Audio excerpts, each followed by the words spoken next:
that first year playing basketball, it was a lot of fun. When I got to baseball season that year, I was physically worn out. It took me a good 3 weeks to get back into the flow for our baseball season, which we ended up finishing third in the country in the NAIA World Series, which was a lot of fun that year. But that's how I got there, and that's how I played both. I only did it 1 year, but then when I had my last year, there was a different basketball coach. And Les Whitkey is his name. He just passed away. Phenomenal coach, great person. And I always heard the 2 years I didn't play, this guy will do anything for you if you play for him. And so I went and played that year, worked my way into the rotation, played quite a bit, and nobody was lying. That guy from then on out did everything he could for me, and he's a huge influence on me and my coaching profession here. I'm curious, which sport is your favorite, if you want to even answer that? No, baseball, 100%. 100%. Playing-wise, this was the 2 years I didn't play basketball at Winona State, and that was the heyday of the Fab Five, UNLV, a lot of special teams. But if Michigan was playing Indiana and my friends were playing Winona State that night, I'd stay home and I'd watch Michigan play Indiana. There was no DVR or any of that stuff then. You couldn't rewatch anything, but I would rather watch basketball. I'd rather watch basketball than play it myself, and I was always like that. I think I really like the competition, but personally, there's nothing better than baseball, being out on the baseball field, 80 degrees, perfect day, at night under the lights. That was a lot of fun for me. That's awesome. Well, you went on to coach at Winona. You coached basketball and you coached baseball. Saw a lot of success on both ends, reached milestones on the baseball side of things, won national championships on the basketball side of things. How did being a college athlete benefit you once you stepped into those roles? I think I had great mentors.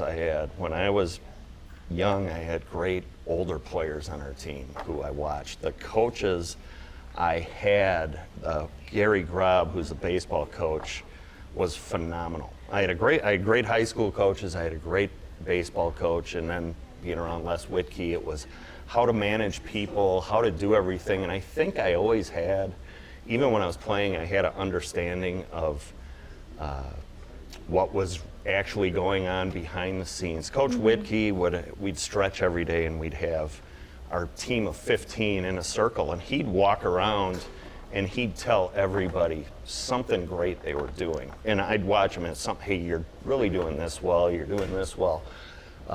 Let's work on this. And he did that. And I always watched him do that. And he'd get to me and he'd always say, Gove, you're doing fine. And it was nothing, but he knew you couldn't BS me or anything. He wasn't going to say, I think I had 3 games straight where I'd played 20 minutes or so. And I had 3 games where I didn't take a shot.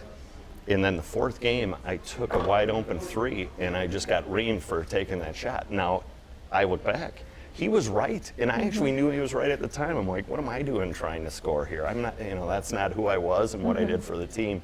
So as an athlete, I think it really helped me with my time. I loved watching the coaches behind the scenes where if you pop by their office 3 hours before, it's not like they're just sitting there. And those things really got me into coaching, and it's probably why I'm doing it today. Well, you stepped in the doors here at WT back in 2015. Working under Coach Brown. Some may know, some may not know, but the history between you guys goes all the way back to Winona. Yep. So how has it been, or what has it been like to work alongside Coach Brown during the many seasons of your life, both literally and figuratively, and seeing all the success that you guys have had, because there's been a lot of it. It's been a lot of fun.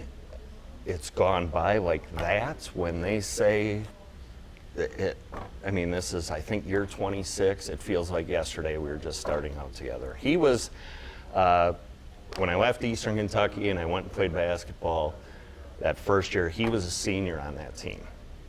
And he was a phenomenal player. And he was a guy you looked up to and you watched how he did things and what he was doing. But he was very driven. It's the same type of person that you see now. He was really organized. He took care of himself to make sure he was ready. And we were going into that. Winona State was really bad. in that first year, I'm there, he's a senior, and it was the first time we won 20 games in over, I think, 15 years. We went undefeated at home, which still, there's only 2 teams who did that. Now, saying we didn't even have our own locker room. Our locker room for our home games was a community locker room. So that year we're playing Minnesota Duluth, who ran the league back then. They ran the league, and we beat them. And the announcer, our coach, was in his 13th year that year, and our announcer says this is the first time, I won't say his name, but first time he's ever beat Minnesota Duluth. 13 years. Wow. Sometimes you'd play 3 or 4 times. So I knew it was a big deal. I didn't realize it was that big a deal. Mm-hmm. So we're fired up. Hey, we're going to have fun tonight. Going in the locker room, it's minus 30 out, and all my clothes got stolen. So after that big a win, I had to walk home in wet game shorts that were, they were very the shortness of shorts. Yep. That was still a thing back then, but that's what I had to walk home in minus 30 in my game shorts. It was kind of a smack in the face with. No. But there's a lot of guys from that team who are all coaches to this day, and we look back. One of them's a top assistant at University of North Dakota. And that was our 3 guards in the back court, and it was kind of fun because our pregame meal would be Wendy's, and then we'd have to sit there for 4 hours to wait to play because we weren't getting late checkout, we weren't doing everything. So going from playing there for that year and then being on the coaching staff and turning that program into what it is, and that was our alma mater, it was so much fun. And doing it with Coach Brown, I think that was, we're not going to let it be for our players what it was like for us. We're going to make this a lot better, and we did it. The success we had, you look back, it's pretty cool. It's crazy. The friendship is our friends, family. We've seen our weddings, births. Tom and Trish are godparents to our youngest daughter, awesome. And there's a lot of things like that. It's gotten to the point where we're around each. It was like a year ago. Dr. Brown, Trish, somehow it was, hey, what size shoe do I wear? And I know I'm a half size smaller than Tom. I didn't ask my wife, I didn't look myself. I asked him, and Dr. Brown looks at me and she's like, you guys are just awful. Because it is, we've been around, he said, we know the stories. When he starts telling a story, I can walk away because I know exactly what he's gonna say, and he does the same thing for me. So we hear questions and it's like, here we go. But, it's not something we take for granted, but it's a lot of fun doing it with a great friend of yours. Yeah. Well, you guys did build a powerhouse at Winona. You have a powerhouse here at WT. What's the key to that? Does it start with culture? Does it start with expectation? What's the key? Did you get taunted in asking about culture? Not because even. Whenever people ask us about culture, we kind of roll our eyes and we just say, that's, if I'm watching a show at home and they ask about culture, I'll turn the channel. Okay. But it starts with really good players. And really good players who are good to get them on. We look back and we want our guys to be around guys they want to be around. And I think we get asked that all the time, what's a good player? And people say, is it your system? Do they fit in your system? A good player is a good player. They're the ones who do it too. Every guy we've had, from David Chalovic, Quay Grant, the guys we got now, Larry Wise, Zach Tooze, they're the ones who've actually made themselves into the players they are. We can help guide them and do that, but it all is getting the great players, getting them to buy in with what we're doing and going from there. It sounds easy or simple, but I think that's what it is.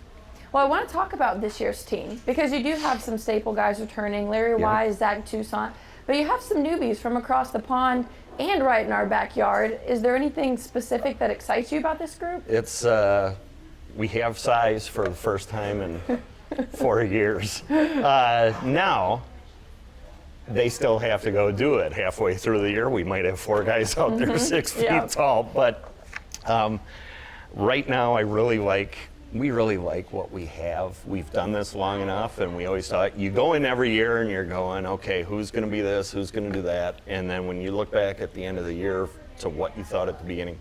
It's nothing like what it was. But the exciting thing is we have size. It's a really good group of guys. They're meshing well together, but we got a schedule coming in 2 weeks where once we hit the ground, we're playing top-level teams from the get-go. So we need the leadership from Larry and Zach and Rywan Holt, and they're doing a great job with it. But after that, it's who can do it that night. And the good thing is I think we have plenty of options with what we want to do. And what is the expectation going into this season? Because November 3rd, I mean, it's go time. Yeah, we've never put a number on. The goal is, hey, let's win the league, let's host the regional, let's win the Elite Eight, let's win a national title. It's never a number of wins or anything like that. But those have been our goals even from the first year, where realistically it wasn't going to happen. But that's what we talked to our guys about, and we don't even talk much about it. It's just, hey, every game we got, November 3rd comes, it's Illinois Springfield, and that's it. And if we beat them, you can only get one win. If you lose, you only get one loss. I hate saying, well, we want to win 30 games. Well, if you win 30 and you're 30-4, look at your schedule, who you want to lose to. And I think that's one thing it makes Coach Brown a great coach, is that you win or lose, you move on and you go after that next one the same way. But the eventual goal is to win a national title with everything. So. But the steps are along the way. You want to win conference. If you can compete and win this league, you have a legit shot at playing for a national title. So if we can compete, we can win the league. The next step is to try to host that regional. If you can't host it, then you get into the regional, Elite Eight, and you just go step by step from there. Well, we're looking forward to it, Coach. Thank you so Thank much you. for joining us today. Should we cheers? Absolutely. To tip off? Thank Yes. you. Here's to the tip off. Here's to tip off. New Year.